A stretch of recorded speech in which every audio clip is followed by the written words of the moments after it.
काल का मतलब होता है समय। काल का मतलब होता है समय। समय टेंस का मतलब काल, काल का मतलब समय, और समय को कहते हैं टाइम। कहने का मतलब टेंस और टाइम दोनों में कोई भेद नहीं है। और अगर बात करें हम समय की, तो समय को हम तीन भागों में बांटते हैं, अर्थात टेंस तीन प्रकार के, पहला, दूसरा और तीसरा। पहला हो गया प्रेजेंट, दूसरा हो गया पास्ट और तीसरा हो गया फ्यूचर। ये present tense, past tense, future tense. Present का मतलब हो गया वर्तमान काल, इसका मतलब हो गया भूतकाल, फ्यूचर भविष्य काल। आगे वर्तमान, इसका भी मतलब हमें याद होना चाहिए। वर्तमान अर्थात जो चल रहा समय, जो समय भी चल रहा है वो वर्तमान समय। भूतकाल बीता हुआ समय,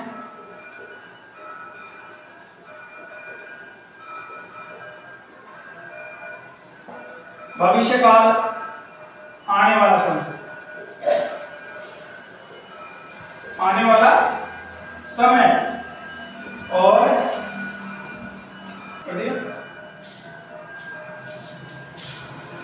पहला टेंस प्रेजेंट, दूसरा पास्ट, तीसरा फ्यूचर। मुख्य रूप से मुख्य टेंस तीन प्रकार के हो गए। अब हम बात करते हैं कि प्रेजेंट टेंस, पास्ट टेंस और फ्यूचर टेंस। प्रत्येक टेंस के चार चार भाग भी होते हैं।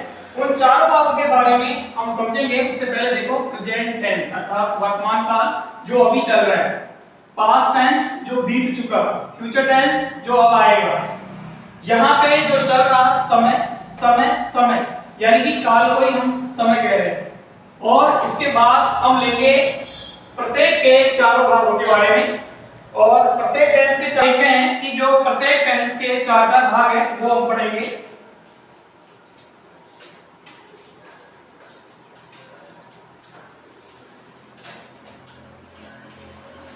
मुख्य टेंस तीन हुए। अब इसके प्रत्येक के चार भाग जो होते हैं, पहला भाग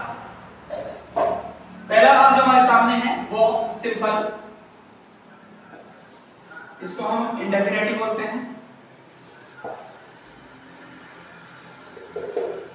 दूसरा भाग कंटीन्यूअस, इसको हम प्रोग्रेसिव भी बोलते हैं। तीसरा भाग परफेक्ट। चौथा भाग जो है परफेक्ट कंटीन्यूअस। इस प्रकार से देखते हैं हम, प्रत्येक टेंस के चार भाग होते हैं, अर्थात जो हमारे पास तीन टेंस थे, पहला, दूसरा और तीसरा, अर्थात प्रेजेंट, पास्ट एंड फ्यूचर। जो हमारे सामने तीन टेंस थे, इस प्रत्येक के चार भाग अगर हम मिलाते हैं, जैसे कि प्रेजेंट के चार भाग, पास्ट के चार भाग और फ्यूचर के चार भाग, टोटल हमारे पास 12 भाग हो जाते हैं। तो हम अब कह सकते हैं कुल मिलाकर टेंस 12 होते हैं। पहले हम प्रेजेंट के चार करेंगे, फिर पास्ट के चार, फिर फ्यूचर के चार। ध्यान रखेंगे कि प्रेजेंट के चार, ये चारों भाग काम मिलेंगे जब तक प्रेजेंट के चारों भाग नहीं लिखे अपन। उससे पहले हम पास्ट या फ्यूचर में नहीं जाएंगे। पहले इसके चार लिखेंगे, फिर इसके चार, फिर इसके चार। टोटल हमारे सामने जो टेंस आएंगे वो कंप्लीट हमारे सामने 12 आ जाएंगे। इसमें सबसे पहले हम देखते हैं प्रेजेंट सिंपल, दूसरा प्रेजेंट कंटीन्यूअस, तीसरा प्रेजेंट परफेक्ट, चौथा present perfect continuous, present perfect continuous. Total 12 टेंसों के नाम। 12 टेंसों के नाम में देखिए, 4 प्रेजेंट के, 4 पास्ट के और 4 फ्यूचर के। अब हम देखते हैं कि प्रत्येक टेंस में कौन सी वर्ब आती है। अगर वर्ब की बात करें, प्रेजेंट सिंपल में वर्ब की फर्स्ट फॉर्म आती है, प्रेजेंट कंटिन्यू में वर्ब की फोर्थ फॉर्म अर्थात आईएनजी फॉर्म, प्रेजेंट परफेक्ट में third form, present perfect continue में वर्ब की फोर्थ फॉर्म, पास्ट सिंपल में सेकंड फॉर्म, पास्ट कंटिन्यूअस में फोर्थ फॉर्म, पास्ट परफेक्ट में third form, past perfect continue में fourth form, future simple first form, future continue fourth form, future perfect third form, future perfect continuous में fourth form. अब हम देखते हैं कि verb की फॉर्म तो केवल 3 ही होती है, लेकिन यहाँ पे वर्ब की फोर्थ फॉर्म कहां से आ रही है। तो हम समझने के लिए वर्ब की फर्स्ट फॉर्म प्लस उसकी जो आईएनजी लगता है उसको हम वर्ब की फोर्थ फॉर्म मान लेते हैं, ताकि हमारे समझ में आसानी से आ जाए। दिक्कत स्टूडेंट्स को जो आती है वो आती है कि टेंस तो हमने याद कर लिए कि कौन से नंबर पे कौन सा टेंस है। अगर आप देखें कि फर्स्ट, सेकंड, थर्ड और फोर्थ पे कौन से नंबर पे कौन सा टेंस आ रहा है, पहले तो ये देखना है हमें कि 1 से लेकर 12 तक किस नंबर पे कौन सा टेंस आ रहा है, ये कंप्लीट हमें समझ में आना चाहिए।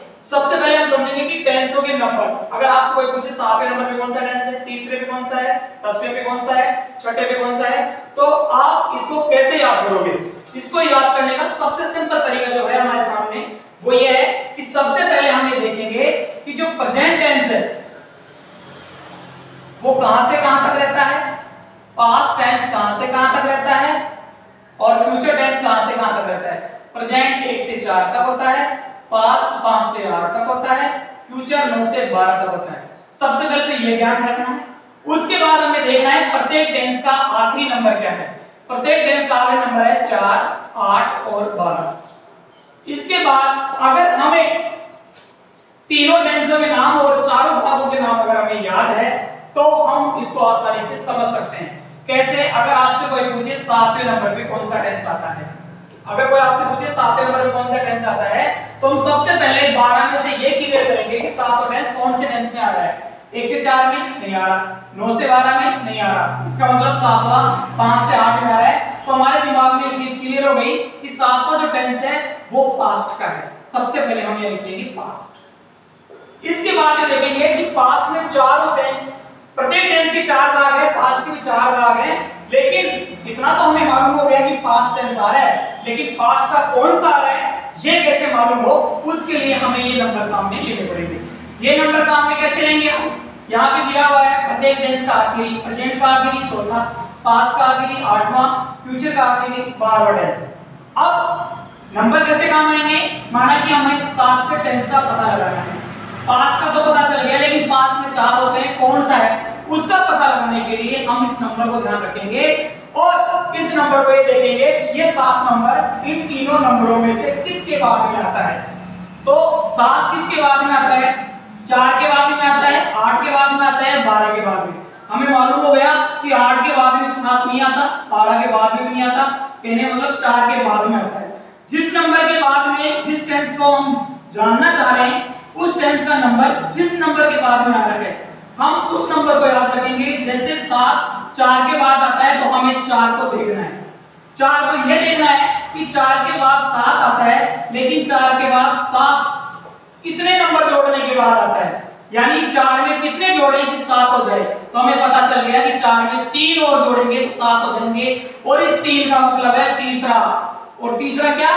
भाग। तो हमें पता है तीसरा भाग कि पहला भाग तो सिंपल होता है, दूसरा कंटिन्यू, तीसरा परफेक्ट होता है सब टेंसों में।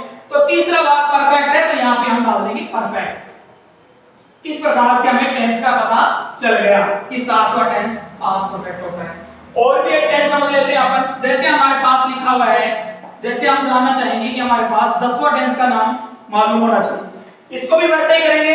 10वें टेंस को पता लगाने के लिए हम देखेंगे 10वां नंबर किस में आ रहा है, प्रेजेंट में, पास्ट में, फ्यूचर में। तो हमें पता चल गया 9 से 12 के बीच में 10 आता है, अर्थात क्लियर हो गया कि 10वां टेंस फ्यूचर का है।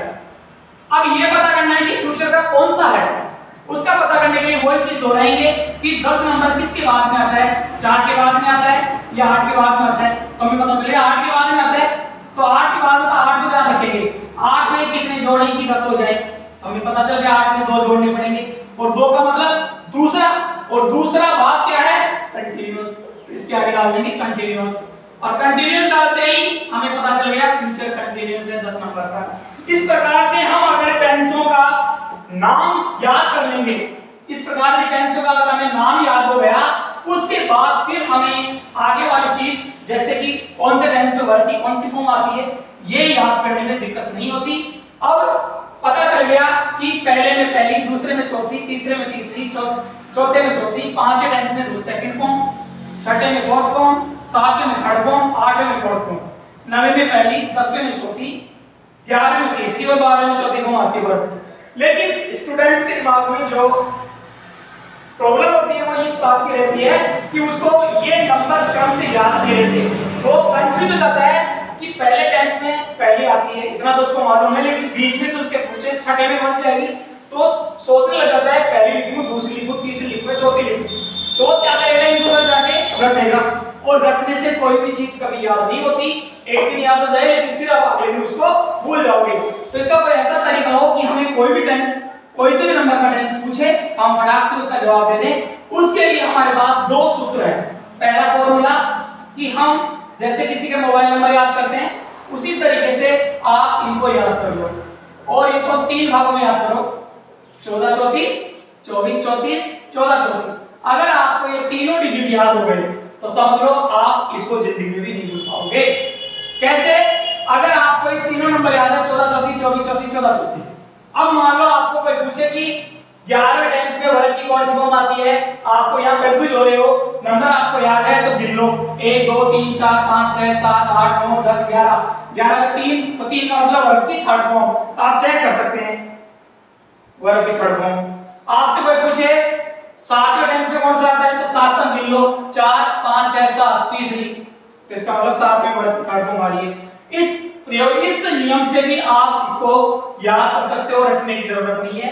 दूसरा जो फॉर्मूला है हमारे सामने वो कैसे, वो दूसरा जो फॉर्मूला है, हमें सभी टेंसों का नाम याद है, तो हम सबसे पहले क्या करेंगे, हम सबसे पहले देखेंगे कि किसी भी टेंस के नाम के अंत में अगर कंटिन्यू शब्द बोल रहा है, जैसे present continue, past continue, future continue, present perfect continue, past perfect continue, future perfect continue, तो हम लास्ट में देखेंगे एंड में क्या बोला जा रहा है। अगर एंड में कंटिन्यू बोल रहा है तो समझ लो कंटिन्यू बोलते वर्ब की फोर्थ फॉर्म अर्थात आईएनजी वाली लगा देंगे। फिर देखेंगे कि लास्ट में क्या बोल रहा है, परफेक्ट। अगर लास्ट में परफेक्ट बोल रहा है, जैसे present perfect, past perfect, future perfect, ये नहीं पास्ट परफेक्ट कंटिन्यू, उसमें कंटिन्यू बोल रहा है। परफेक्ट से मतलब है परफेक्ट लास्ट में बोलना चाहिए। अगर एंड में परफेक्ट बोल रहा है तो आप उसमें वर्ब की थर्ड फॉर्म लगा दो। कंटिन्यू में वर्ब की फोर्थ फॉर्म लगाया, हमें पता चल गया टोटल 12 में से 6 टेंस जिनके लास्ट में कंटिन्यू बोलता है। परफेक्ट 3 टेंसों में बोलता है, तो 6 3 9, 12 में से 9 तो याद हो गए, बचे कितने 3। अब उन 3 के लिए हम देखेंगे कि 3 रह गए सिंपल, यानी आप यहाँ पे जो सिंपल में रह गए 3 टेंस, उसमें आप कैसे याद करोगे कि जो पांचवा टेंस है पास्ट सिंपल, पास्ट सिंपल में आप वर्ब की सेकंड फॉर्म लगा दो, शेष बचे जो भी हैं उसमें आप वर्ब की फर्स्ट फॉर्म काम में ले लो, और शेष बच गया पहला और नौवां टेंस। इस प्रकार से आप इन टेंसों के वर्ब याद कर सकते हो, क्रिया वर्ब, वर्ब की फॉर्म, इसके बारे में देखा कि कौन से टेंस में कौन सी वर्ब का प्रयोग किया जाता है, उसको हम कैसे याद कर सकते हैं, ये चीज हमने देख ली। अब इसके बाद जो हम आगे जो टॉपिक लेंगे वो इसी से रिलेटेड है, वो है मेन टॉपिक जो इसका है वो ये है कि हमने सबसे पहले टेंस पढ़े, इन टेंस में आने वाले वर्ब पढ़ी, और अब जो इंपॉर्टेंट चीज है वो है HV, I mean helping verb. प्रत्येक टेंस में हेल्पिंग वर्ब